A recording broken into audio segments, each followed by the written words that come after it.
Hello दोस्तों, welcome back to my channel. मैं हूं अंजू, आपकी दोस्त। और ये हमारा नेदरलैंड्स की आखिरी सुबह है और बहुत दुख के साथ मुझे आपको ये बताने पड़ रहा है। और क्योंकि मैं खुद बहुत दुखी हूँ इस सडन चेंज की वजह से कि हमें वापस इंडिया जाना पड़ रहा है, क्योंकि हम वर्क रिलेटेड ही आए थे। तो क्योंकि काम ख़त्म हो गया है तो हमें वापस जाना पड़ेगा।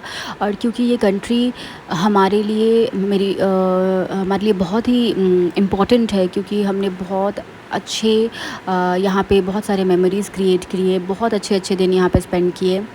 एंड इतनी खूबसूरत ये कंट्री है, तो इसीलिए मुझे काफ़ी दुख हो रहा है यहाँ से आज जाना पड़ रहा है इसीलिए। बट और एक तरह से ये कंट्री हमारे लिए स्पेशल भी है, इम्पॉर्टेंट भी इसलिए भी है क्योंकि मेरे बेटे का ये बर्थ प्लेस है। तो सब इंसानों के लिए ही उनका बर्थ प्लेस बहुत इम्पॉर्टेंट होता है, एटलीस्ट मेरे लिए तो है ही।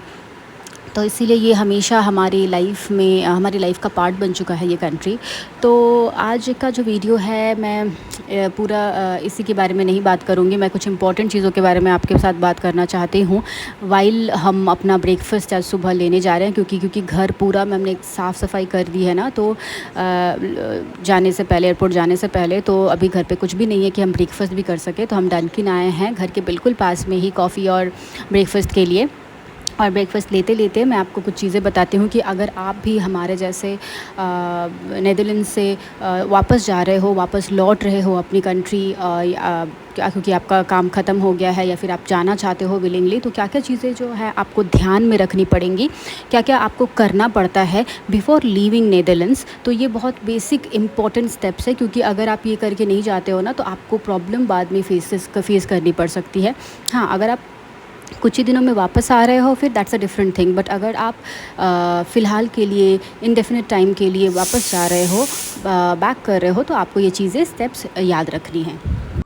तो हमारे पास 10 टू डू लिस्ट है जो हमें जाने से पहले करना है। और उसमें से सबसे पहला होता है कि अपने लैंडलॉर्ड को इन्फॉर्म करना, क्योंकि हम रेंट के घर में रह रहे हैं। तो हम अपने लैंडलॉर्ड को इन्फॉर्म कर चुके हैं कि हम वापस जा रहे हैं, तो जो भी सेटलमेंट्स हैं वो कर लेनी है।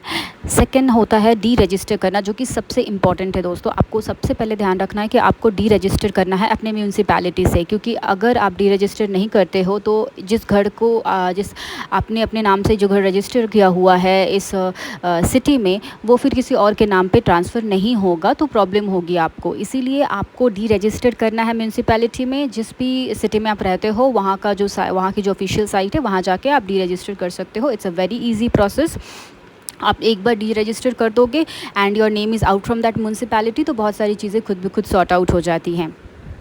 बाकी जो इंक्लूड करती है वो है आपका जो फ़ोन सिम कार्ड या सब्सक्रिप्शन है उसको सॉर्ट आउट करना, NSNL की अगर कोई सब्सक्रिप्शन है उसको क्लोज़ करवाना, OV चिप कार्ड में अगर आपके पैसे हैं तो उसको रिफ़ंड करना, बेबी नर्स या GP उनको इन्फॉर्म करना। और उसके बाद है जो बैंक अकाउंट है उसको क्लोज़ करवाना। अगर आपके कोई रेंट के सेटलमेंट्स बाकी है तो थोड़ा वेट कर जाइएगा, वो आप इंडिया जाके भी क्लोज़ करवा सकते हो। And then you have to just pack and clean and call your taxi for the airport, bidding goodbye to Netherlands.